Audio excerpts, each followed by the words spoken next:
আসসালামু আলাইকুম। বাংলাদেশের প্রধান উপদেষ্টা ডক্টর মোহাম্মদ ইউনূস বলেছেন, আগামী নির্বাচন হবে একটি অবাধ, সুষ্ঠু এবং গ্রহণযোগ্য নির্বাচন।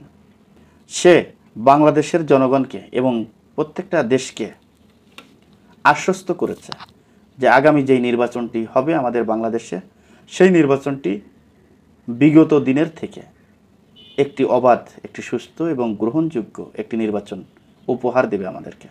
দর্শক, এই আশাই তো বাংলাদেশের জনগণ করে।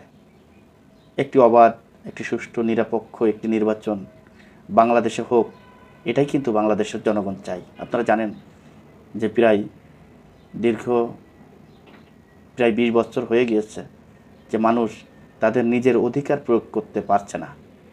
অনেকে দেখবেন যে ভোটার আইডি কার্ড করে রেখেছে আজ থেকে 15 বছর আগে, কিন্তু সে একটি নির্বাচনেও ভোট দিতে পারে নাই এবং দেয় নাই। কেন? কারণ বাংলাদেশের জনগণ এখন জেনে গেছে, বুঝে গেছে যে এই দেশের নির্বাচন যেভাবে পরিচালনা করা হয় এবং হচ্ছে, এতে করে আমার ভোট আমি দিলেও কারোর লাভ হবে না, না দিলেও কারোর ক্ষতি হবে না। তাই ভোট না দেওয়ার প্রতি মানুষের আগ্রহ বেশি। তো এখন যদি আবার সেই সাবেক গণতান্ত্রিক পন্থায় নির্বাচন হয়, জনগণের ভোটের মাধ্যমে যদি সরকার গঠন হয়, তাহলে মানুষ আবার সেই সাবেক দিনে ফিরে যেতে পারবে।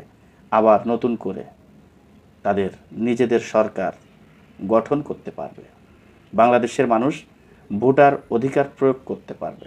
আর বাংলাদেশের মানুষ ভোটার অধিকার যদি প্রয়োগ করতে পারে, তাহলে কোনো সরকারের সমালোচনা আর সাধারণ মানুষ করতে পারবে না। তখন তারা বলবে যে আমরাই তো ভোট দিয়ে তাদেরকে ক্ষমতায় বসিয়েছি। এই কথা বলতে পারবে না যে তারা জোর করে ক্ষমতায় আছে। তো অতএব জনগণের বিরুদ্ধে যদি কোনো সরকার যায়, অথবা জনগণের ঘাড়ের উপরে পাড়া দিয়ে যদি দেশ পরিচালিত হয়, তাহলে বাংলাদেশের জনগণ প্রতি 5 বছর পর পর সরকার পরিবর্তন করতে পারবে। শুধু 5 বছরের জন্য হয়তো বা কোনো সরকার জনগণের বিরুদ্ধে অবস্থান নিতে পারবে, কিন্তু এরকম সারা জীবনের জন্য আর কোনো সরকার জনগণের বিরুদ্ধে অবস্থান নিতে পারবে না। তাই দর্শক, আমি শেষ করার আগে আপনাদেরকে একটু অনুরোধ করব যে আমার এই ভিডিওটি যারা ইউটিউব থেকে দেখছেন তাদেরকে বলবো আমার ইউটিউব চ্যানেলটিকে সাবস্ক্রাইব করবেন, আর যারা ফেসবুক থেকে দেখছেন তারা ফেসবুকটি ফলো করবেন। দর্শক, আজ এই পর্যন্তই। পরবর্তী ভিডিও দেখার অনুরোধ জানিয়ে এখানে বিদায় নিচ্ছি। আমি মোহাম্মদ মিতুল হোসেন। আসসালামু আলাইকুম ওয়া রাহমাতুল্লাহি ওয়া বারাকাতুহু।